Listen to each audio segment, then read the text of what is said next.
पढ़ाई का ऐसा अंदाज जो फनसुख वांगडू भी अप्रूव करता और रांचो कहता ऑल इज वेल। यारों, स्कूल में हमें बताया गया था कि पढ़ाई का मतलब है ध्यान लगाओ, शांति से बैठो, रट लो। पर बेनेडिक्ट कैरी अपनी किताब हाउ वी लर्न में कहते हैं, सीखना एक अनप्रेडिक्टेबल फिल्म है जिसमें हीरो आपका दिमाग है, विलन है डिस्ट्रैक्शंस और क्लाइमैक्स वो तो स्पेस्ड रेपिटेशन लाएगा।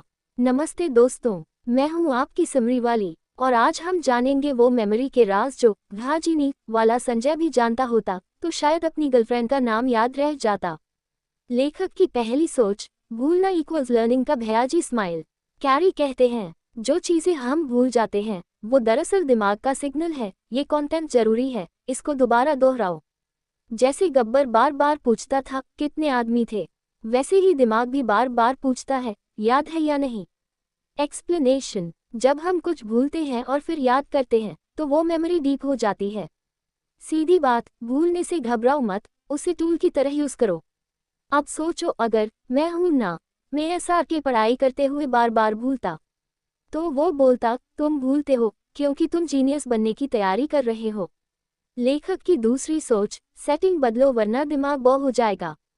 कैरी का अगला मैंट्रा, हर बार एक ही जगह पढ़ोगे तो माइंड बोल देगा भाई ये तो पुराना स्क्रिप्ट है। जैसे सलमान भाई हर फिल्म में एक जैसी एक्टिंग करके भी अलग बैकड्रॉप में आते हैं, वैसे ही आप भी पढ़ाई की लोकेशन बदलो, छत पे जाओ, गार्डन में बैठो या पंखा झेलते हुए वरांडा में पढ़ो। एक्सप्लेनेशन, कॉन्टेक्स्ट डिपेंडेंट मेमोरी के चलते नया वातावरण नई एसोसिएशंस बनाता है जिससे याद रखना आसान हो जाता है। RHTDM वाले आर माधवन को भी अगर हर बार रीना वही मिलती तो शायद कहानी बोरिंग हो जाती, ऐसे ही पढ़ाई भी मोनोटनी से सफ़र करती है। लेखक की तीसरी सोच, स्पेस्ड रेपिटेशन लर्निंग का लगान प्लान। हर बार पढ़ने के बाद गैप दो, मतलब बारात वाले बैंड की तरह नहीं जहां सब एक साथ बजे, बल्कि आर रहमान की तरह धीरे धीरे सुर जमाओ। एक्सप्लेनेशन, जब आप बीच बीच में रिवाइज करते हैं तो ब्रेन का रिटेंशन बढ़ता है।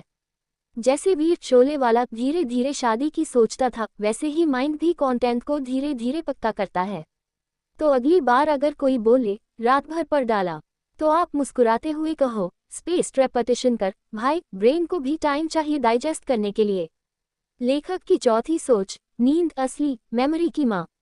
कैरी का बॉम्ब पॉइंट, नींद है लर्निंग की असली हीरोइन। सोते समय जो आपने सीखा वो कंसोलिडेट होता है, मतलब दिमाग अपना एडिटिंग सॉफ्टवेयर चालू करता है। एक्सप्लेनेशन, नींद के दौरान हिपोकैम्पस और कॉर्टेक्स टीम वर्क करते हैं, वो मेमोरीज को लॉन्ग टर्म में शिफ्ट करते हैं।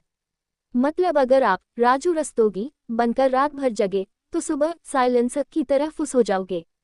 मॉरल, सोना है तो सो जाओ, एग्जाम में याद जरूर आएगा। ब्रेक ले लो मेरे विद्या बालन के चाहने वालों। अगर बेनेडिक्ट कैरी का ये ज्ञान मजेदार लगा हो तो लाइक करो, शेयर करो और नीचे कमेंट करके बताओ पढ़ाई के दौरान कौन सा बॉलीवुड गाना सबसे मोटिवेशन देता है आपको। लेखक की पांचवी सोच, टेस्ट दो ताकि दिमाग टेंशन में सीख जाए।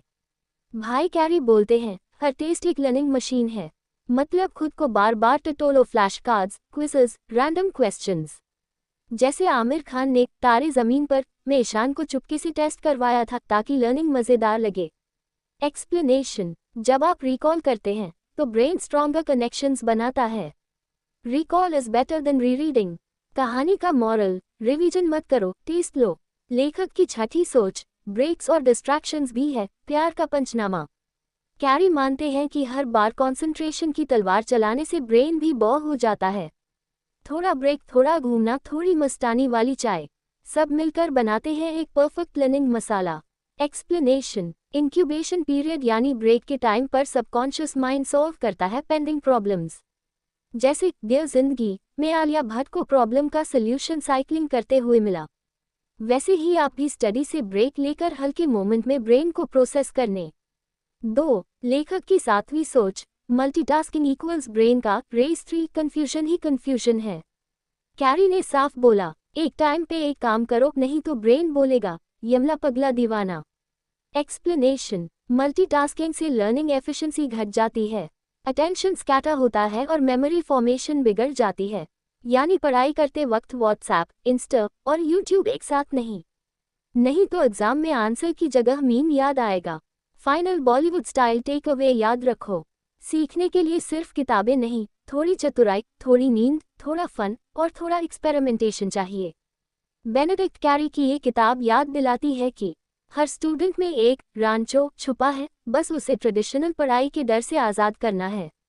बस इतना ही। तो दोस्तों, किस किताब पे अगली मेमोरी ब्लास्टिंग समरी चाहिए? Tell me in comment box. अलविदा दोस्तों, अगली समरी में मिलते हैं, और तब तक याद रखना, दिमाग को घिसो मत, उसे डिस्को करवाओ।